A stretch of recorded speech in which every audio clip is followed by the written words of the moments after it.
Welcome back to Nothing But the Truth. I'm Trudy Stern. The world feels like it's shifting beneath our feet. We're watching wars unfold that are not just battles over territory, but battles over values, over truth, and over the very survival of Western civilization. Israel, as always, is at the forefront of this struggle. It is fighting not only for its own security, but for the principles that the United States and other Western democracies claim to hold dear: freedom, justice, and the rule of law. And yet, at this critical moment, we hear voices, isolationists, even from within our own country, arguing that America should pull back, that staying out of these fights is somehow in our best interest. But in a global world, isolationism is not an option. What happens in Israel, in Europe, and in the Middle East directly impacts America's security, our economy, and our way of life. The truth is this: Israel is not a burden to America. Israel is one of America's greatest strategic assets, from intelligence sharing to counterterrorism to military innovation to cyber defense. The United States gains tremendously from this partnership. Israel stands as a stabilizing force in a chaotic region and as forward defense lines against threats that target not only Israelis, but Americans and the entire free world. Now more than ever, we need clarity. We need to cut through the noise, the propaganda, and the upside, downside narratives that accuse Israel of aggression while accusing the barbarism of its enemies. We need to understand why this alliance is not charity, but one of the smartest, most mutually beneficial partnerships that America has. That's why I'm so glad about our guest today. Today, I'm honored to be joined by a very special person, Ambassador Yoram Ettinger. For those who don't know him, Ambassador Ettinger is one of Israel's most respected voices on U.S. Israel relations, Middle East policy, and demographic trends.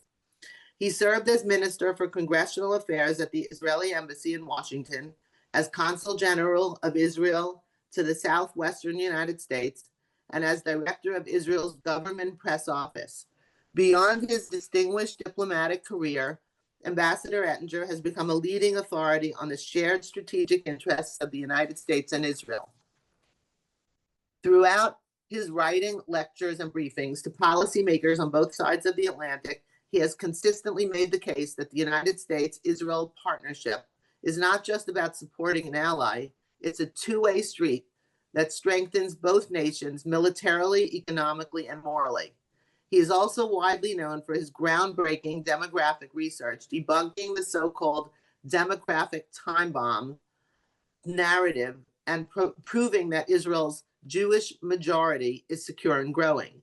His insights have shaped the way leaders and decision makers think about Israel's long-term future.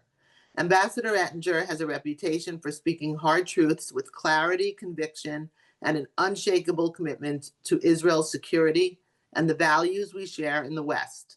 His perspective is vital today. Ambassador Ettinger, welcome to the show. It is such a privilege to have you with us today. Thank you very much. It's my privilege. So let's delve right in and tell us why you feel America is so lucky to have Israel as an ally, and why the shared partnership is not Israel getting aid, but more of an ally and a partnership. Well, first and foremost, Israel is highly grateful for having the U.S. as its closest and top ally. However, contrary to conventional wisdom, the relations between the two countries are not a one-way street. U.S. gives and Israel receives. This is a mutually beneficial two-way street. And to quote, for instance, a former Admiral, Chief of Naval Operation, Admiral Elmo Zumwalt, he used to refer to Israel as the largest American aircraft carrier, which cannot be sunk and is situated in a most critical area between the Mediterranean, Red Sea, Indian Ocean, Persian Gulf, an area which is the platform of some 48% of global oil reserves, an area which is the epicenter of anti-American global Islamic terrorism, and a major intersection of trade between Asia and the Western world. According to Admiral Elmo Zumwalt, if there would not be Israel in the Middle East, with its military power and technological innovations and very, very highly qualified intelligence, then the US would have to manufacture few more real aircraft carriers. By the way, aircraft carrier cost is roughly $13 billion. We're talking about a need to manufacture few more real aircraft Wait, carriers. so each aircraft carrier is $13.5 billion Apps to manufacture, to manufacture it.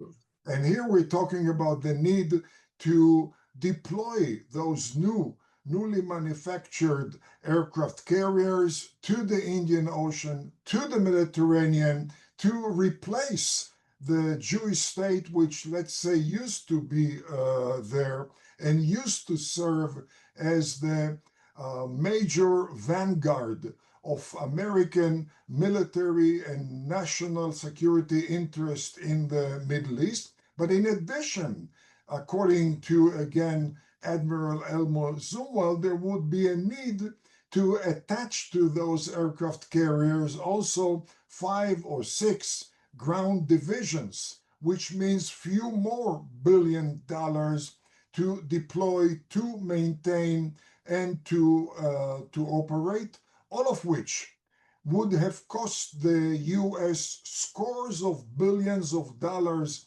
every single year. It's spared by the Jewish state in the Middle East, which is a site not of foreign aid, but rather annual investment of $3.8 billion. And in relation to that largest aircraft, American aircraft carrier, which doesn't require a single American on board, the US gets a return on investment of a few 100% year in and year out. But that's only the beginning of the story, because Israel is privileged and highly grateful for receiving from the US the most advanced military systems, beginning with combat aircraft, the F-35, F-16, F-15, all the way through missile launchers and missiles and different types of robots and ammunition, all of which is essential for Israel to make ends meet, obviously. Wait, However, before we move on, before we get to that point, when you were talking about the amount of money that is required for America to have boots on the to have a boots on the ground type of um, outpost in the Middle East, I had read reports that such a commitment is about $80 billion, because and that seems right, because you have 13.5 billion per aircraft carrier, then you have all of the other expenses that would go into keeping, making the aircraft carrier sound, like the aircraft and like the boots on the ground themselves. So in addition to the money that is being saved by not having to have that presence in the area, it's also the potential loss of life of American soldiers that you don't need to have either.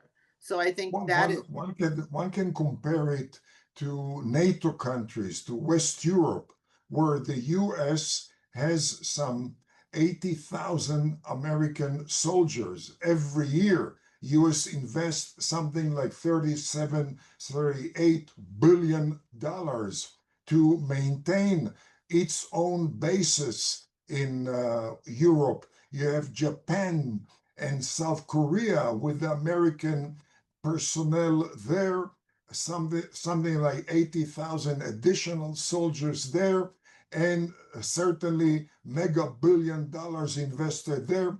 Israel is a unique self-manned, almost self-funded, and certainly the most proactive ally of the US, which does not want, does not need, does not want American bases on its soil, does not want American soldiers fighting for its own security, contrary to Europe, contrary to NATO countries. So certainly we're talking the best investment ever made by the US when you consider the saving compared with what the US invests in a much, much more relaxed area than the Middle East. In Europe, what would be the magnitude of the investment in the volcanic explosive area in the Middle East? And as you say, what would be the number of American lives lost if instead of Israeli military force, there would be American military, because again of American interest, because they need the need to contain the Islamic, anti-American Islamic terrorism. But as I said, on top of that saving, that great return on investment by being the largest American aircraft carrier, we receive those advanced military systems, but we receive them not in order to parade them, not in order to store them like European countries do and most American allies do. We receive them in order to put them into operational use. In fact, the most intense use of the F-35, F-16, F-15 is in Israel, not because we want it, but because of the nature of the neighborhood which surrounds us. This is the most explosive, unpredictable, shifty, violent, intolerant neighborhood, which has had intra-Muslim and intra-Arab wars since the 7th century. Once we use, let's say, the F-35 and the F-16 and the F-15, the Israeli Air Force produces lessons. Those daily lessons are shared with teams of Israelis on location in Lockheed Martin and Boeing plants which manufacture the F-35, F-16, and F-15. And those teams direct the lessons to the particular division within the plant. I visited the plant which manufactures the F-35 and the F-16, and one of the plant managers told me that there are over 600 modifications in the F-16 alone. For instance, Wow. 50% of the cockpit is derivative of the Israeli lessons or Israeli combat experience. 75% of the fire control is derivative of the Israeli experience. And when I asked him, if you were to put a dollar sign next to those over 600 modification in the F-16, and by the way, with the F-35, it's much, much more critical and much, much more, many more modifications. The response was, the Israeli lessons generate to Lockheed Martin mega billion dollars year in and year out due to saving of anywhere between 10 and 20 years of research and development. To put it, Wow. to Could put you it in could you perspective, repeat that? That is really shocking. So how many years would it take to get that information? if if at Israel wasn't all, doing it. if at all they would be able to get it, because we get it because of the high intensity of national security challenge, which are unmatched by the relatively relaxed environment that the US operates in the US and outside the US. But to put in perspective the saving of research and development, 10, 20 years of research and development in F-35 or F-16, the research and development cost of the F-35 are $55 billion. I don't know how much has Israel saved the Lockheed Martin on the F-35, but we're talking about the most intense use, the most productive generator of lessons, and certainly we're talking about mega billion dollars. But as the plant manager told me, this is only step one. Step two is that those modifications derived by the Israeli Air Force enhance the competitiveness of Lockheed Martin in the global market. That generates more exports, which brings in few more billion dollars to Lockheed Martin and to Boeing on account of the F-15. And all that expands the employment in the aerospace industry. And again, the context is that the defense and the aerospace industry in the US employs today 2.5 million people who benefit tremendously by what I call the battle-tested laboratory, otherwise known as Israel. That battle-tested laboratory or research and development center for the American defense and aerospace industry is responsible for mega billion-dollar saving of research and development, for increase of mega billion dollars in exports, and for providing more and more employment for those who work in the defense and aerospace industry. And by the way, 2.5 million working, you have to multiply that by members of the family. They all benefit from that. And that's a few of the examples which completely refute the notion that the American investment in Israel, the $3.8 billion, is at the expense of American taxpayer. Not only isn't it at the expense of American taxpayer, it benefits the American taxpayer much more than any American investments made anywhere in the world. You have to add to that, by the way, the intelligence which we provide the US. We are the closest ally of the US in the Middle East.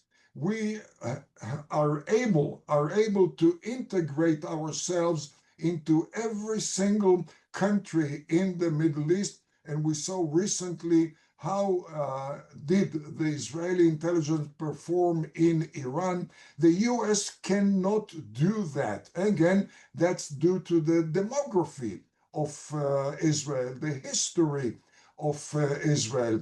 A former chief of Air Force Intelligence, General George Keegan, who was very enthusiastic supporter of expanding intelligence cooperation with Israel, was asked by the New York Times, how come you're so enthusiastic about Israel? And his response was, if the US were to procure on its own the intelligence it receives from Israel on, in the past, Soviet, today Russian military system, Chinese military systems, British military system, French military system, information on planned terrorist attacks on American installations throughout the world and on U.S. soil. If the U.S. were to procure it on its own, said General George Keegan, then the U.S. would have to establish 5 CIAs. Mind you, the annual budget of the CIA is about $15 billion. Now you compare that $15 billion to the annual investment of 3.8, right there, only on account of intelligence, you're talking about more than 400% annual return on investment, in addition to the huge return on investment by Israel being the number one research and development center of the American defense and aerospace industry, and on top of the huge return on investment by being the largest American aircraft carrier without a single American on board. Now, on top of all that, we're not talking only on the defense spectrum of America. While Europe is vying for American military bases in Europe, in Israel, we don't have American bases. We have in Israel research and development centers of 250 American high-tech giants. The Microsoft, the Intel of the American technology, high technology, and they decided to establish their own research and development centers in order to leverage the brain power of Israel. Recently, the CEO of Microsoft told the board of directors, by the day Microsoft is becoming an Israeli company due to the impact of the research and development centers in Israel on the nature of Microsoft products, on the competitiveness of Microsoft products throughout the world. And just like the defense industry, so is the commercial, the civilian American high-tech industry, considering Israel to be a major generator of American sales, American exports, and a major saving of American research and development, which again expands the employment market in Israel. In America. In America. So, and by the way, contrary to the misperception, Israel doesn't get a single cent of cash from the U.S. The $3.8 billion is a credit issued by the American Congress and U.S. executive to Israel to acquire American-made, not Israeli-made, not European-made, but only American-made military systems. Obviously, we are immensely grateful, but one needs to realize Israel does not get any cash. The money which is credited for Israel is used by Israel to expand the American defense industry. One can call it subsidy to the American defense and aerospace industry via Israel. So it is extremely different, completely different than aid that's given to other countries.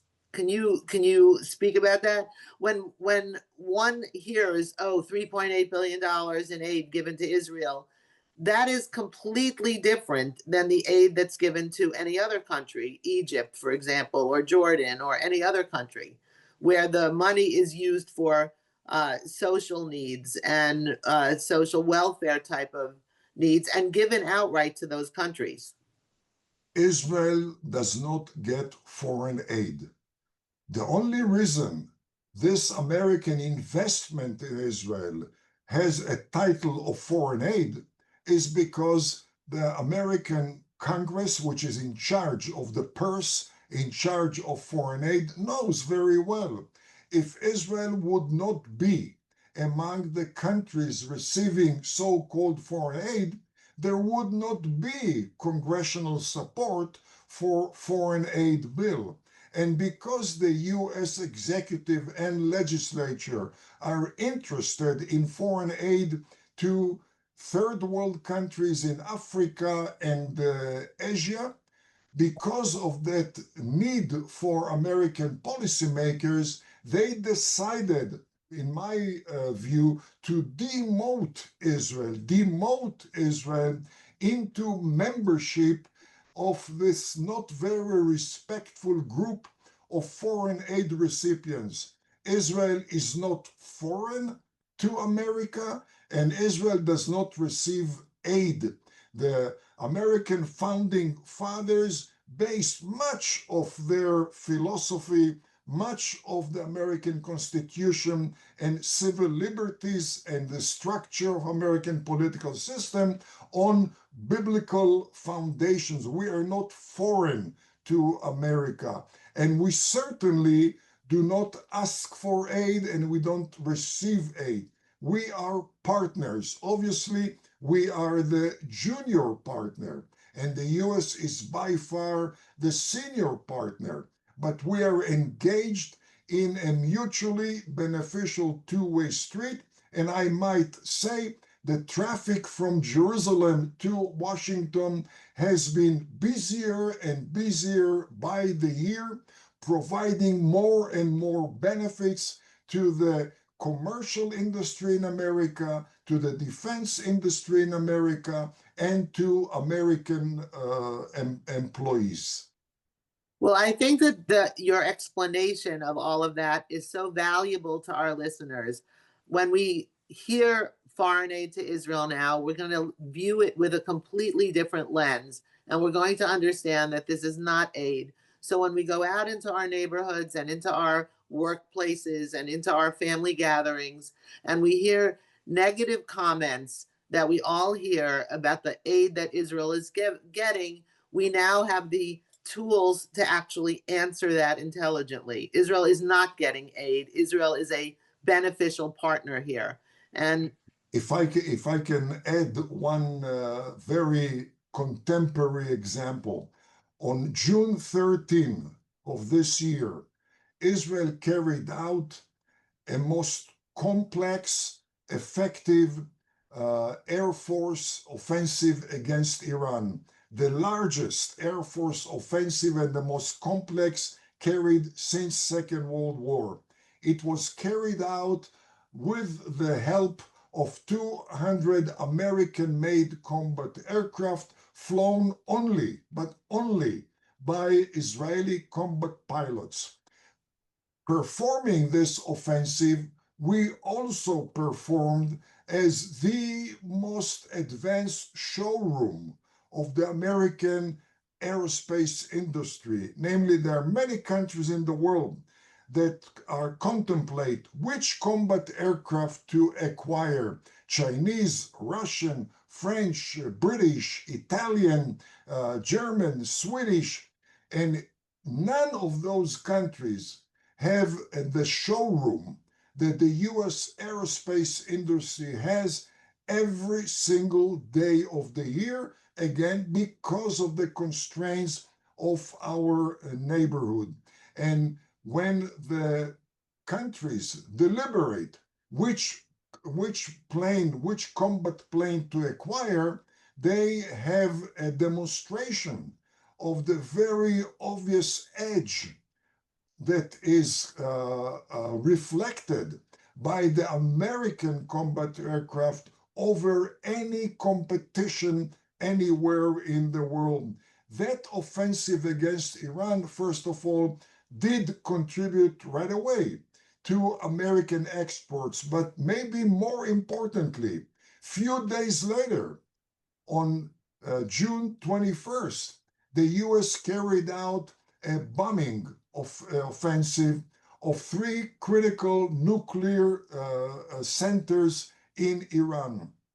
That bombing was carried out unimpeded by the Iranian Air Force and the Iranian defense systems. And the reason it was unimpeded is because America's number one ally anywhere in the world cleared the minefield. We devastated the Iranian Air Force. We devastated the ground-to-air missile systems and defense systems. And we provided the American Air Force a very, very clear area uninterrupted by enemy's fire. No other ally of the US, not European and not the South Korean and not the Japanese, could carry out such an operation. And I would say, especially with regard to the Europeans, I'm not sure that they would even be interested to carry out that operation. And that distinguishes Israel from any other ally of the US. We are not a conditional ally as are the Europeans. We are not a passive ally as are the Europeans. We are unconditional ally and we are proactive ally.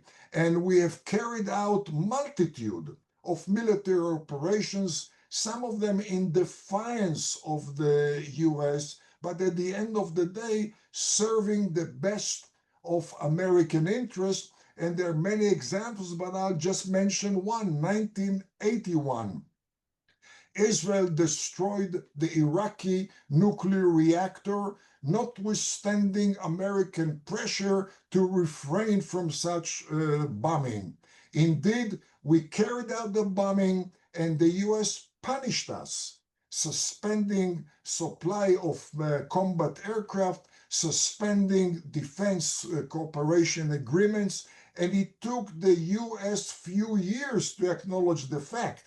And that was the benefits to the US, and that took place after the first Gulf War of 1991, when then Secretary of Defense Dick Cheney spoke in Washington. I was at that time at the Israeli embassy, and I attended that event in Washington, which was held by the defense establishment in Washington. And the first sentence after the first Gulf War by Dick Cheney was, "Thank you, Israel, for bombing the Iraqi reactor in 1981, which spared the US a potential nuclear confrontation in 1991. I would have added, "Thank you, Israel, for snatching every single pro-American Arab ally in the Persian Gulf from the jaws of Saddam Hussein."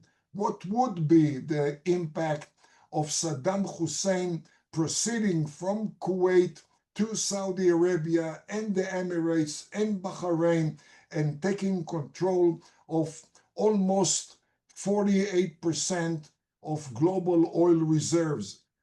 What would be the economic setback? What would be the price of national security, homeland security, and what a bonanza it would have been for then the Soviet Union, all of which was spared because of the most proactive, most unconditional, most effective ally of America, not dependent upon foreign aid, not recipient on foreign aid, and not acting at the expense of American taxpayer, but benefiting the American taxpayer.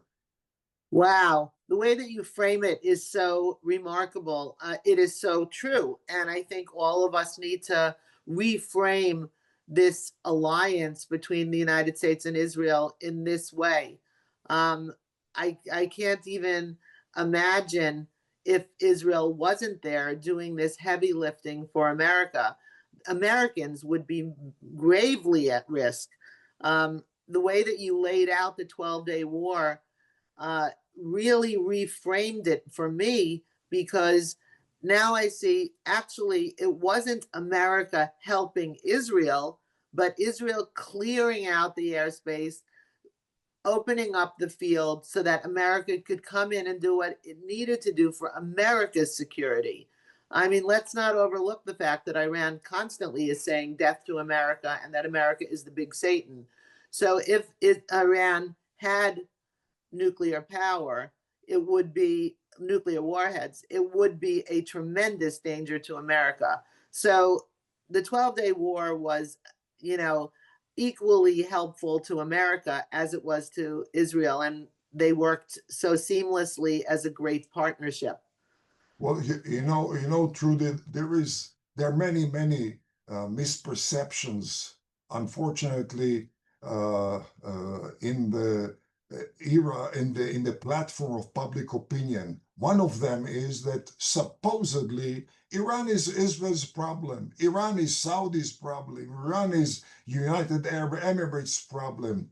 Most people do not realize that Iran is deeply entrenched in Central America and in South America, deeply collaborating with every single drug cartel and with the aim of smuggling more and more fentanyl and other deadly drugs into America. And as you know, many more Americans have been killed by fentanyl than by enemy missile. We're talking about 150,000 American youngsters a year killed by deadly drugs. Iran, the Ayatollah regime, is very much tied to every single drug cartel in Latin America, specifically in Mexico. Iran has supplied the drug cartel with equipment to construct underground tunnels between Mexico and the US in order to smuggle into the US terrorists and deadly drugs. The Ayatollah regime has supplied the drug cartels as well as Venezuela with developed Iranian made very advanced Predator unmanned aerial vehicles with the aim of operating them against the United States. And they haven't done it only recently.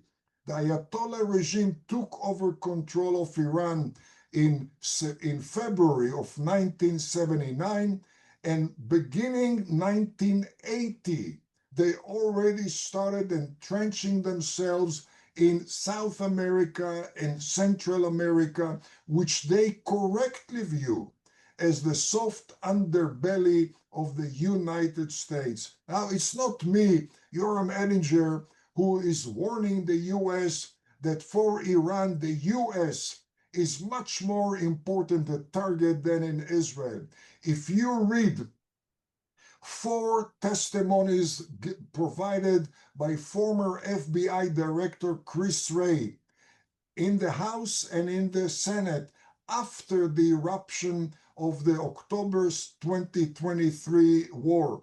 In each one of the hearings which he participated in, former FBI Director Chris Wray warned that the October 7, 2023 is already inspiring Iranian-controlled anti-US Islamic or terror organizations to carry out similar acts of terrorism on US soil.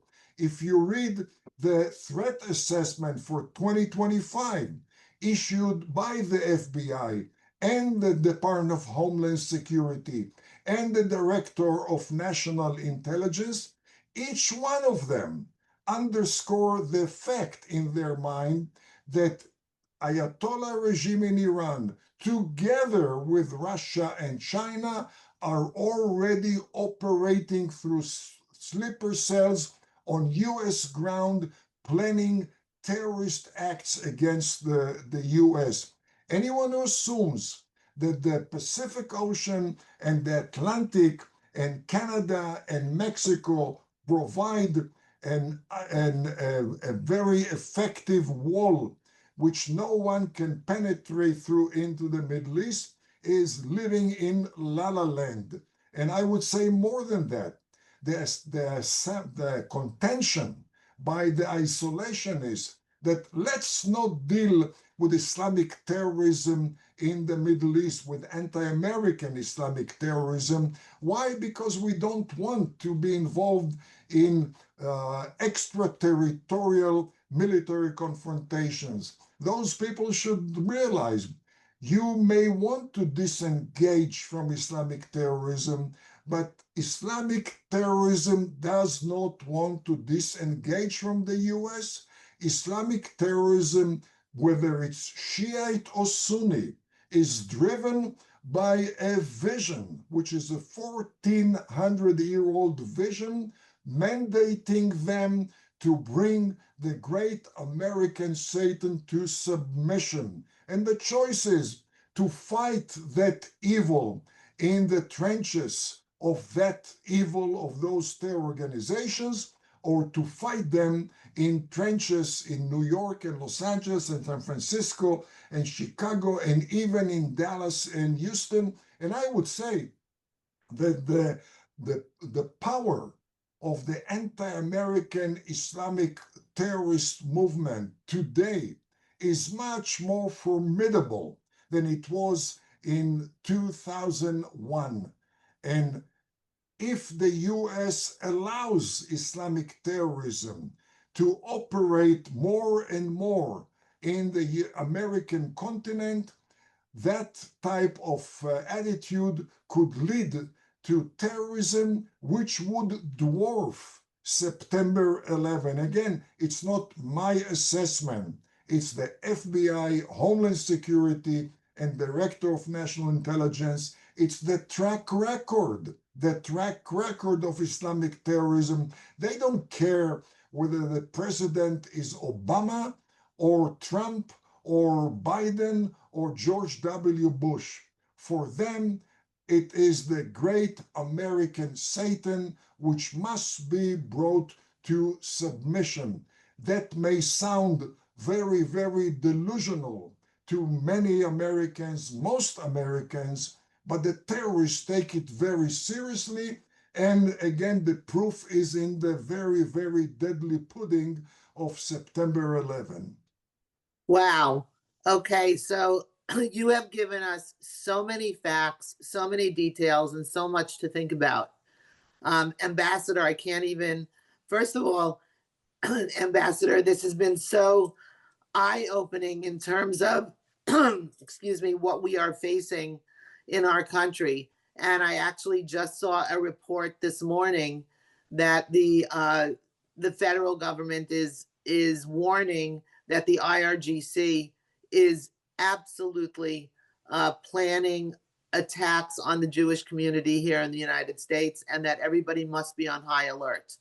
So all that you are saying is very frightening, but something that in order for us to be intelligent and warned against this, we must know it. So even though it is very frightening to hear, our listeners must hear this so that we can all be on high alert and understand what is at stake and how we can go out and be advocates and ambassadors for ourselves. I'm going to put you on the spot. I'm going to ask you to come back for part 2 next week, because there have been so many issues and areas of your expertise that I wanted to get to, but sadly we are out of time. So Ambassador, will you come back next week for part 2? Absolutely. Absolutely. Amazing. Thank you so much. Thank you. Thank you for joining us, for sharing your insights. From Israel as such a strategic ally to the current realities on the ground and the long-term demographic picture, your perspective helps us see facts clearly. You cut through the myths, the misinformation, and we are really grateful to have your expertise and your insights here. The U.S. Israel partnership isn't just about shared interests, but about protecting our shared values, securing a future for both of our nations in this turbulent world. And we're so grateful for your decades of work educating policymakers, the public, and your fearless commitment to truth and clarity. To our listeners, thank you so much for joining us. This has been Nothing But the Truth with Trudy Stern. You can catch us every Thursday at 9:30 p.m. on the radio. And if you missed any part of this show or you want to listen to any of our past episodes, you can find Nothing But the Truth wherever you get your podcasts. Until next time, stay strong, stay informed, and keep seeking nothing but the truth.